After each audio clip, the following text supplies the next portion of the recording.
Bueno, pues estamos esta mañana con Iker García Arandilla, estudiante de Medicina, del grado de Medicina en la Facultad de Medicina y Enfermería de la UPVHU, en cuarto de Medicina, y estás en el Hospital Universitario de Cruces. Eso es. Muy bien, enhorabuena, porque siempre es como muy deseado, ¿no? Gracias, sí. Bueno, es conocido por los estudiantes que es un sitio donde todo el mundo queremos acabar. Sí, ¿verdad? Sí. Eso es. Y además enhorabuena también, pues porque eso te ha permitido elegir, ¿no?, por tu nota. Así que, bueno, estás participando en el Congreso SEDEN, ¿no?, de Educación Médica, Congreso Internacional y Nacional. ¿Qué te está pareciendo el Congreso? ¿Qué destacarías de ello? Pues como solo hemos tenido de momento la sesión de ayer y pocas sesiones en la mañana, pues no hay mucho todavía que destacar. Sí que veo que hay un soplo de aire fresco, que es un espacio en el que todos compartimos que hay una necesidad de cambio, de avanzar, y de eso va el Congreso. El lema "formar profesionales ahora para el futuro" lo deja bien claro. Al final estamos hablando de qué es lo importante hacer ahora para que en el futuro no nos veamos en una situación como la que tenemos ahora, en la que la falta de médicos, dicha ya por toda la sociedad y demandada por la sociedad, pues es acuciante. Entonces, pues bueno, yo creo que ahora mismo es un soplo de aire fresco y ayuda a revitalizar la profesión. Qué bien. Eres representante estudiantil y, bueno, estás en diferentes comisiones, o sea, tú no solamente piensas, sino ejerces, ¿no?, el derecho a la participación estudiantil y representas a tus compañeros y compañeras. Sé que has sido presidente del Consejo de Estudiantes y ahora estás en el claustro como miembro claustral, también en la Junta de Facultad, ¿no? Cuando estás en esas esferas, ¿sientes que el alumnado tiene capacidad de decisión, que influye? Pues es interesante porque recientemente lo hemos visto. El martes tuvimos las elecciones a rector y vimos cómo la participación del alumnado, que fue 7 veces superior a anteriores comicios, fue decisiva en la victoria del nuevo rector. Hemos visto cómo la participación estudiantil es un movimiento transversal, no va de actitudes políticas, sino que escapa a ello, y todos nos aunamos por conseguir mejorar nuestra universidad, que al final es ese sentimiento de pertenencia el que nos mueve a querer ayudar y a querer construir un futuro mejor. Me alegro la verdad es que yo también comparto esa participación, ¿no? Sin embargo, una de las quejas constantes es cuando se organiza en la universidad diferentes actividades, ¿no? Ya sean, unas son culturales, otras son formativas o formación complementaria, otras son de investigación. La queja constante o quizás el análisis, ¿no?, al final la conclusión es que si no vienen, o no hay interés, o no son las actividades que ellos quieren. ¿Tú has hecho una reflexión sobre ello? Sí, al final muchas veces se plantean diversas actividades que creemos que pueden ayudar al alumnado y que pueden ser beneficiosas para ellos, pero nos equivocamos. Nosotros, hasta que hemos encontrado, por ejemplo, en el COCIE, un nicho donde los alumnos vienen, disfrutan y se lo pasan bien, pues ha sido difícil, porque se han intentado varias actividades y también nosotros, siendo nosotros los mismos que las proponíamos, veíamos que la gente no acudía, veíamos que la gente no se interesaba. Al final, el estudiantado ve en la universidad un lugar de paso, en vez de un lugar donde quedarse y disfrutar. Siempre hemos demandado a los diferentes equipos de canales y rectorales que tendríamos que trabajar juntos, y por eso agradezco mucho al equipo de canal actual, que siempre ayudáis y apoyáis todas nuestras iniciativas, aunque luego, pues desgraciadamente, no salgan adelante. Pero yo creo que es un espacio de reflexión, de crítica, pero también no solo de paso, sino de estancia. Y creo que es importante revitalizar ese sentimiento de pertenencia. Sí, verdad, eso parece que necesita, ¿no? Que no se vaya, solo se va a las clases o a las aulas de estudio y luego te vas a casa, ¿no? Que, bueno, a casa o a otras actividades, ¿no? Quizás cuando bajemos a Bilbao igual sea más fácil, puede influir algo. ¿El nuevo edificio crees que la nueva ubicación de la Facultad de Medicina crees que puede influir? Sí, yo creo que al final gran parte de la conectividad que ofrece Bilbao con los múltiples recursos, y bueno, es una de las ciudades más bonitas, considero yo, no solo del país, sino de todo el mundo, creo que ofrece más posibilidades, creo que nos va a generar una especie de eje socioeducativo sanitario, ya que va a estar cerca de la OSI de Basurto, cerca de otras universidades, y creo que ese polo que se está formando va a ayudar a que el estudiantado se agrupe, pese a separarnos del campus de Leioa. Yo creo que, no, que se va a agrupar y va a haber más ese sentimiento de pertenencia.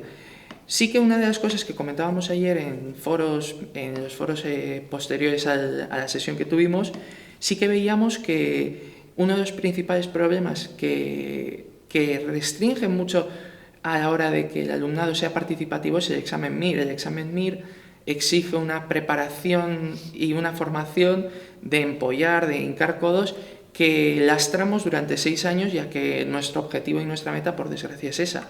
En vez de ser médicos, nos forman para ser robots que estudian un examen. Y yo creo que al final perdemos esa sensación y esa vinculación con la carrera. Al final parece que estamos 6 años, que da igual lo que hagamos en esos 6 años, porque lo importante es el MIR. Lo vemos en los que están ahora estudiándolo y lo veremos cuando me toca a mí estudiarlo. Ya te empiezan en tercero con las academias, ya empiezas a recibir ese bombardeo de información de cómo es el examen, hay que prepararse, etc. Y eso evita que la gente sea participativa. Como comentaba ayer, es más importante a día de hoy, y hay alumnos que demandan una formación puramente teórica. A mí dame los apuntes, dame esto que yo me lo empollo y ya está. Y en cambio pocos son los que buscan ese espíritu crítico formativo de, no, ponme un problema, dame las herramientas para solucionarlo y trataré de buscar una solución. Entonces creo que por ahí tenemos que atajar y tenemos que ir a atajar ese problema. Por desgracia es un problema que escapa de nuestro ámbito y es un problema que tienen todas las facultades del Estado. Pero bueno. Sí, veo que ahora se están planteando la revisión de los planes de estudios, ¿verdad? De hecho, ayer participaste en una de las mesas de la tarde, ¿no?, sobre los planes de estudios y habéis hecho un análisis DAFO del grado de medicina, ¿verdad? Eso es. Entiendo. Perdón, ¿nos puedes comentar un poco sobre ello, cómo lo has presentado? Bueno, yo cuando veo un problema, lo primero que hago es analizar qué situación tenemos actualmente para ver si ese problema es imaginario, es un problema real, y posteriormente, no contento con descubrir que hay un problema, buscar las soluciones o plantear posibles soluciones que puedan mejorar.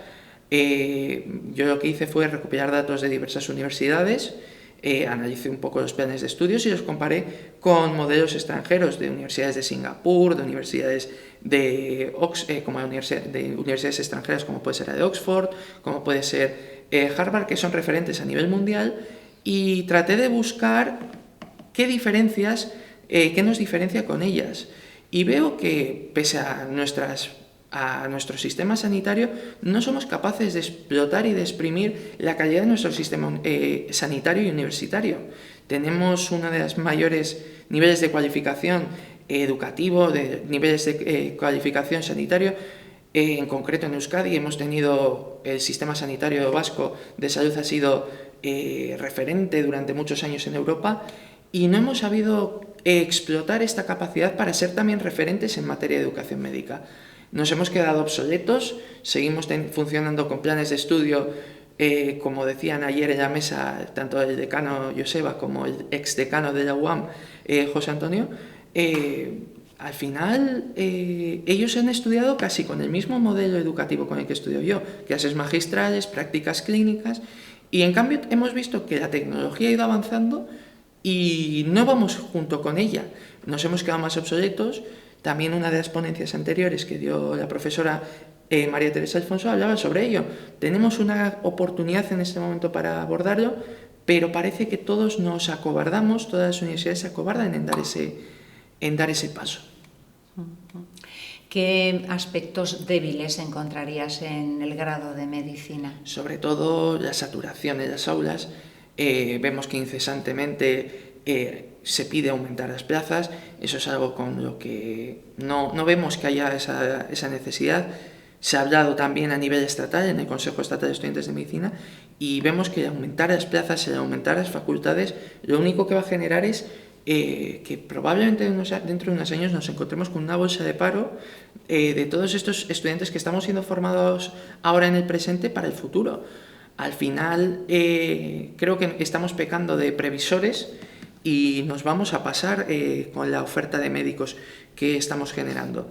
También la falta de profesorado clínico es una de las debilidades o amenazas que tenemos ahora mismo, porque hace falta ese enfoque médico-clínico en las asignaturas básicas, porque muchas veces vemos que esas asignaturas carecen de ello.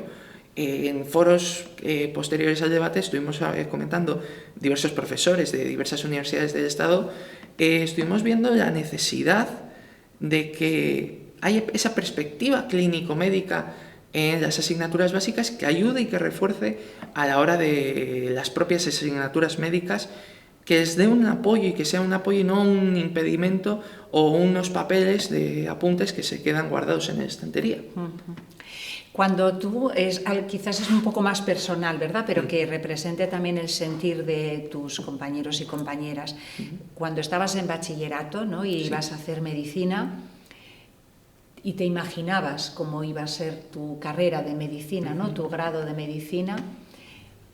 Si comparas aquello que tú soñabas, pensabas con lo que estás viviendo ahora, ¿cómo valorarías? Si lo tengo que comparar con lo que estoy viviendo ahora, es exactamente como me lo imaginaba, ahora mismo. Ahora. Pero en primero y en segundo era casi decepcionante. Yo me llevé un gran chasco a la hora de ver que en primero y en segundo la mayoría de asignaturas eran básicas. Que lo entiendo, pero consideraba que casi parecía más una carrera de biología, de bioquímica o de investigación biomédica que una carrera propiamente de medicina. Me faltaba esa perspectiva clínica. Pocos son los profesores, y muchos se lo agradezco, que le han aportado ese enfoque clínico-médico a todo lo que hemos estudiado en esas asignaturas básicas. No ha sido hasta tercero, hasta que tuvimos nuestros primeros pinitos en centros de salud, que en mi caso disfruté un montón, ya que era el primer acercamiento, entender por qué se pedía una prueba, por qué se pedía otra, por qué se aplicaba un tratamiento y por qué no se aplicaba otro, y sobre todo el componente emocional que tenían los pacientes, ese componente psíquico-emocional que yo creo que es determinante a la hora de tratarlos y que nunca habíamos visto y no habíamos aprendido a lo largo de la carrera hasta ese momento, y eso te hacía plantearte y me hizo plantearme igual es que no estamos formando médicos en primero y en segundo. El equipo de Canal estaréis cansados de haberme escuchado decir hay que cambiar el plan de estudios. ¿Cuándo empezamos? Yo soy el primero que quiere participar de ese cambio. Pero creo que como yo habrá otros tantos alumnos cuya opinión también sea necesaria escuchar. Pero ayer reflexioné a raíz de la mesa, de la sesión que tuvimos, y veo que el cambio de plan de estudios tiene que ir también asociado a un cambio en la normativa. Veo que hay una presión normativa y legislativa que es asfixiante. La burocracia al final ha supuesto que muchos intentos de cambio se vean lastrados por la dificultad que ello supone. Y creo que hay que reflexionar también hacia qué modelo, no solo educativo queremos, sino qué modelo social y legislativo hace falta para que estos cambios se puedan llevar a cabo.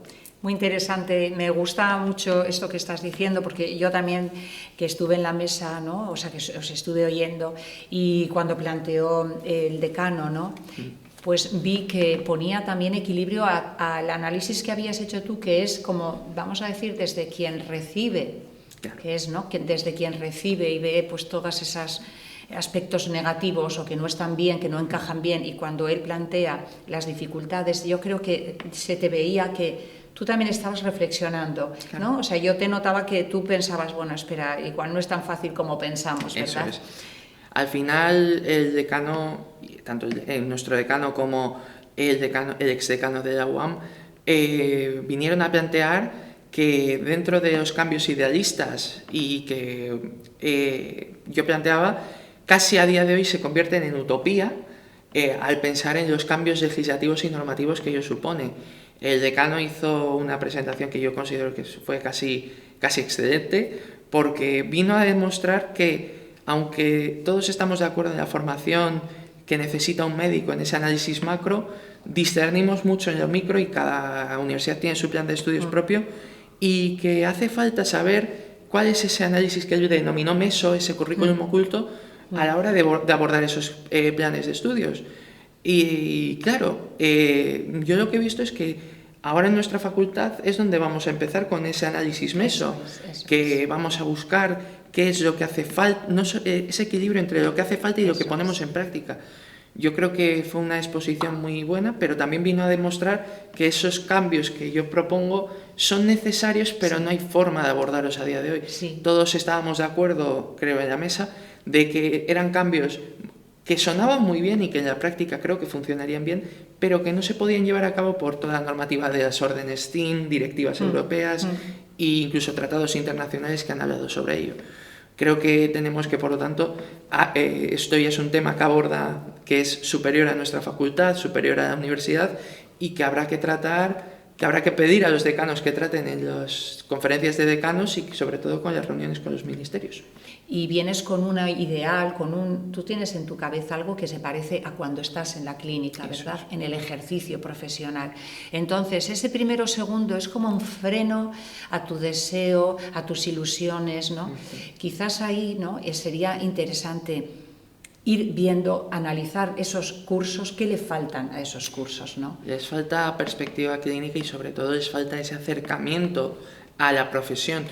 Lo he comentado más de una ocasión, hay que buscar cómo integrar este conocimiento básico con un conocimiento aplicado a la medicina. Pocos son los profesores, como comentaba antes, que se atreven a dar ese paso, y muchas veces son los propios departamentos los que les frenan y les ponen ostopos, les ponen barreras a la hora de hacerlo. Yo lo que veo es que en los departamentos radica gran parte de los problemas a la hora también de los planes de estudios, más en los centros, lo comentábamos ayer. Muchas veces hay profesorado que es valiente, que se atreve a hacer cambios y que tiene ideas, y ve cómo al final sus departamentos dicen no, vamos a seguir con el modelo clásico, no vamos a seguir con el modelo tradicional. Que los departamentos se encargan de la contratación de profesores, eso genera que se generan unos nichos de poder y unos... muchas veces un enraizamiento de los propios departamentos y de las personas que ocupan cargos importantes en ellos, que dificultan mucho la multidisciplinariedad y la interdepartamentalidad de las asignaturas.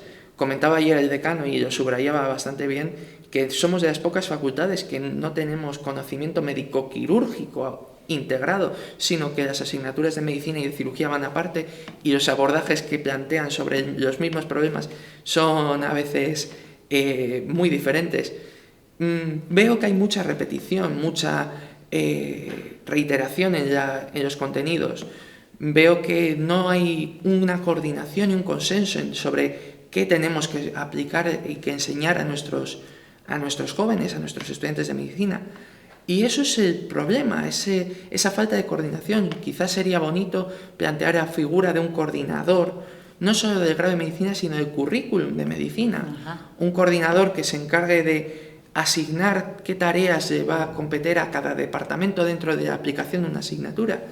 Y, por supuesto, la búsqueda de asignaturas más integradas, asignaturas que comprendan esa visión anatómica, esa visión fisiológica y esa visión histológica sobre lo que es la composición del cuerpo humano, pero que aborden y vayan más allá, y también aborden la perspectiva radiológica, la perspectiva patológica y la perspectiva terapéutica de esas alteraciones que se producen en el cuerpo humano. Yo creo que por ahí tendríamos que ir. Ese es el modelo que a mí me encantaría y con el que sueño utópicamente. Por desgracia, eso lo aplica una universidad a día de hoy, la Universidad de Singapur y parte del currículum de la Universidad de Harvard. Pero sí que sería interesante que pudiéramos avanzar hacia esos modelos. Incluso querría que en este país, en este estado, fuéramos valientes y nos atreviéramos a ser pioneros, a ser referentes en materia de educación médica. Al final parece que siempre tenemos que esperar a ver qué dicen los agentes internacionales, por ejemplo, de universidades de Harvard y similares, porque son referentes, pero igual tendríamos que plantearnos, ya que tenemos un sistema tan fuerte de sanidad y tan fuerte de salud, quizás nos tendríamos que plantear que pudiéramos ser nosotros los pioneros por primera vez en estos cambios.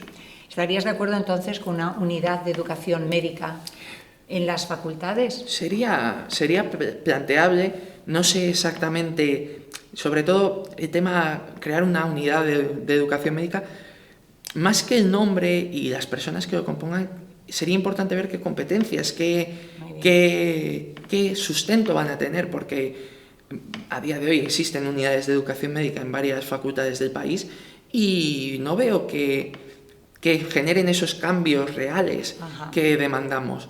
Porque al final es lo que comentaba, los cambios normativos, la presión legislativa es la que es. Y hay veces que aunque quieras proponer y veas que es necesario ir más allá, hay muchas barreras que lo impiden. Yo creo que habría que dotar de unas competencias y de una importancia a esa unidad de educación médica o coordinación, como lo queramos llamar. Más que el nombre, ¿verdad? Más que el nombre. Muy bien, vamos terminando. En este congreso está también la simulación médica, la simulación clínica, y también está la inteligencia artificial como puntas de lanza, ¿no?, de la innovación, al menos la tecnológica. ¿Qué opinión te merece? La simulación, veníamos repitiendo ahora que hemos tenido la campaña electoral del rector, que tiene que ser un pilar esencial a la hora de la formación médica. La demanda acuciante de simuladores y de poder utilizarlos para nuestra formación creo que es imprescindible. Por otro lado, la inteligencia artificial ya no es un futuro, ya todo el mundo lo aborda como un presente y una realidad que tenemos a día de hoy. Ayer la propia María Teresa Alfonso señalaba que parte de su conferencia había sido preparada con ChatGPT, que es una inteligencia artificial. Y creo que tendríamos que replantearnos el modelo médico, porque al final ahora estudiamos mucha teoría, estudiamos mucho propedéutica, semiología, pero esa información muchas veces es capaz de dártela una inteligencia artificial. Quizás tendríamos que abordar qué no es capaz de hacer la inteligencia artificial y que sí somos capaces de hacer las inteligencias humanas, como puede ser el contacto con el paciente, la atención, el abordaje clínico, psicológico en todas las esferas. Eso es quizás donde más tendríamos que enfatizar y, por desgracia, donde menos veo que se haga hincapié. Creo que tenemos muchas herramientas a día de hoy que somos incapaces de utilizar y que muchas veces hay miedo de utilizar porque, como comentaban ayer, igual muchas de las especialidades que tenemos a día de hoy desaparecerían. No hay que decir que radiodiagnóstico muchas veces hay inteligencias artificiales que son capaces de detectar quistes de milímetros que el ojo humano es incapaz de percibir, o esos cambios histológicos son capaces de adelantarse y de detectar un preestadio de cáncer antes que la clínica humana. Yo creo que va a haber especialidades que a lo largo del futuro van a desaparecer, pero en cambio creo que el médico no va a desaparecer nunca. Creo que el médico es esa combinación de inteligencia y de personalidad humana. Creo que esa calidad humana que tenemos en la profesión no se tendría que perder y que por desgracia no se trabaja tanto como demandamos y tanto como veo que hace falta.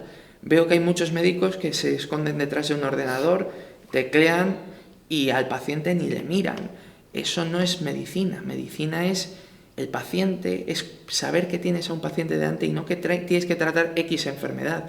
Tratamos enfermos, no enfermedades. Y yo creo que por ahí tendría que ir el futuro de esta esta profesión. ¿Te gustaría ejercer como docente en la carrera de medicina? Sí que es algo que me he planteado y que tengo ahora mismo en mente dentro de mis, de mi futuro laboral. Es una de las cosas que me gustaría hacer. Sí que no lo veo tanto a nivel básico, a nivel de las asignaturas, por ejemplo, en nuestra facultad no lo vería tanto en la IOA, como sí una asignatura clínica de hospital. Sí que veo que dentro de mi vocación la clínica quiero que sea la parte esencial de mi vida. Al final, yo cuando me planteé entrar en esta carrera, me planteé ser clínico. En primero tuve esa fantasía con la investigación, pero vi las múltiples deficiencias que tiene el sistema de investigación y que no era en realidad lo que me apasionaba. A mí lo que me apasiona es la clínica. Incluso la cirugía es una de las cosas que tengo a día de hoy más en mente. Pero sí que la docencia es una de las partes esenciales que yo creo que como clínico sería bueno que tuviera en un futuro, ya que me aporta esa visión complementaria que veo que hace falta a los médicos. No solo el ser capaz de diagnosticar y de tratar, sino también el ser capaz de hacer pedagogía, de ser capaz de enseñar, porque igual que yo he sido enseñado y he agradecido que muchos profesores de los que he tenido me hayan enseñado, también me apetecería devolver ese conocimiento a la sociedad y ser capaz también de transformar en la medida de lo posible y de mejorar en este aspecto. Por lo tanto, sí que es algo que me he planteado y que de momento no descarto. Quizás tendríamos que plantearnos qué hace falta para atraer a esos clínicos que muchas veces son reacios a ser docentes, aunque tengan esa vocación. Asistencia, docencia, la gestión, ¿tú crees que podrás vivir sin ella? A ver, es una de las cosas que siempre me he planteado. Por desgracia, la gestión muchas veces va asociada a la gestión y también a la política. Igual que sí que no me veo en la política porque considero que es algo que escapa que queda muy lejano de mi pensamiento y de mi forma de ser, sí que creo que la gestión es una parte esencial. No es mi objetivo, no quiero ser ni director, pero sí que veo que puedo ayudar en algunos temas de gestión, sobre todo a la hora de organización, de pensamiento crítico a la hora de hacer las cosas. Creo que eso sí que podría ser un pilar, pero es algo que de momento tengo más descartado. Dedicarme a la gestión no es algo que ahora mismo sea mi inquietud. Mi inquietud es más clínica, sobre todo porque al final es por lo que entré en esta carrera. Hubo otras carreras que me ilusionaban en su momento, más relacionadas con la gestión, incluso con la política, pero la desafección con la gestión, vistas las presiones normativas y la poca iniciativa de cambio que hay, genera que sea ahora mismo una cosa que tenga más descartada que cercana. Muy bien. Además, eso, ahora tienes que concentrarte bien en tu final de carrera, los 3 últimos años, sí. ¿No? Y que antes de finalizar, ¿quieres añadir algo más? ¿Quieres comentar algo que nos hayamos dejado? No, yo creo que ha sido una charla muy importante. Bueno, creo que ha sido importante porque refleja lo que veníamos comentando y lo que puedo tratar de aportar en este momento. Sí que veo que lo que he comentado, que hay una necesidad y que ahora mismo tenemos una oportunidad que no la podemos desaprovechar porque parece que, por ejemplo, aquí en Euskadi va a haber mayor inversión en sanidad, va a haber mayor inversión en educación sanitaria y creo que tenemos que aprovechar este momentum que tenemos para poder llevar a cabo estos cambios transformadores que, aunque sean cambios pequeños, como puede ser el pasar de una docencia más teórica a una docencia más teórico-práctica o a esa simulación que comentábamos antes, yo creo que tenemos ahora mismo esa oportunidad y ese momentum y no lo podemos desaprovechar. Muy bien, pues adelante con ello. Muchas gracias, muchas gracias. Ha sido un placer contar contigo y nada, suerte con el final de tu carrera. Perfecto, Es que muchas gracias.